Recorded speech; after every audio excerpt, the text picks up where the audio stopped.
Escolarians. Parte na ng makulay na sining ng arteng Pilipino ang pagre-relate nito sa mga laban na pinagdaanan ng ating bansa. Tulad na lamang ng Battle of Mactan ni Elmer Borlongan, ang pamosong spolyaryo ni Juan Luna, at ang saksak sa puso ni Mang Juan ni Antipas Biboy de Totabo. Ang mga likhang pinta na ito ay nagpapaalala sa atin ng mga laban na kinaharap ng ating bayan, mula sa pananakop ng mga Espanyol hanggang sa batas militar noong dekada 60. Libo-libo na ang mga pintang sining na nagsiusbong upang ipahayag ang laban, hindi sa pamamagitan ng pagdanak ng dugo, kundi sa pagpipinta at iba pa. Isa pa sa mga pinakasikat na likhang pinta na nagpapakita sa atin ng laban at pag-asa ng mga Pilipino noong ang bansa ay nasa ilalim ng batas militar ay ang Yellow Confetti.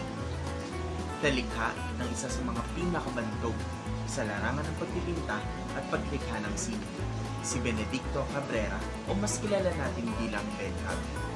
Ito ay kanyang ipininta noong 1984. Ito ay visual representation ng EDSA People Power Revolution kung saan nagsama-sama ang mga Pilipino sa kalsada ng EDSA upang tuldukan ang batas militar na umiigting sa buong Pilipinas.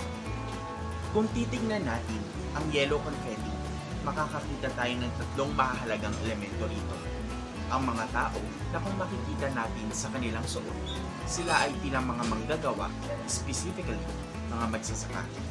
Meron ding mga placard at ang mga yellow confetti base nga sa kanyang titulo. Makikita natin sa larawan kung paano may tila binabato ang mga tao kasabay ng pagbagsak ng confetti na dilaw. Makikita rin natin na sila ay nakayapak lamang at walang anumang sapid sa paa. Sa ating pag-oobserba sa yellow confetti, makakakita tayo ng iba't ibang paraan o teknik kung paano nilikha mula sa kulay na tila gradient o pagbabago ng value ng kulay sa isang larawan. Makikita natin ang paggamit ng itim, pula, dilaw at puti na kulay sa larawan na ito bilang mga pangunahing kulay. Makikita rin natin sa likhang pinta ang emosyon ng bawat tao. Ang galit na tila nakikipaglaban kasabay ng pag-iyak ng mga tao rito.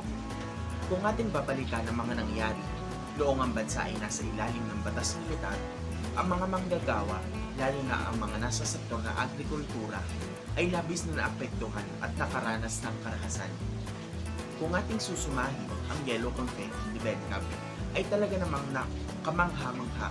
Makikita natin bilang simple lamang kung ikukumpara sa ibang magarbong likhang pinta, sapagkat ito ay sumasalamin sa matapang at maluwalhating pakikipaglakad ng mga manggagawang Pilipino sa mapangaping batas militar. Ang kulay dilaw ay sinisimbolo ang kulay ng EDSA at ang kahulugan ay tila walang kapatan. Kaya, para sa akin, ito ay 10 out of 10. Hanggang sa muling pakulusga, Escolarian, paalam at manatiling ligtas.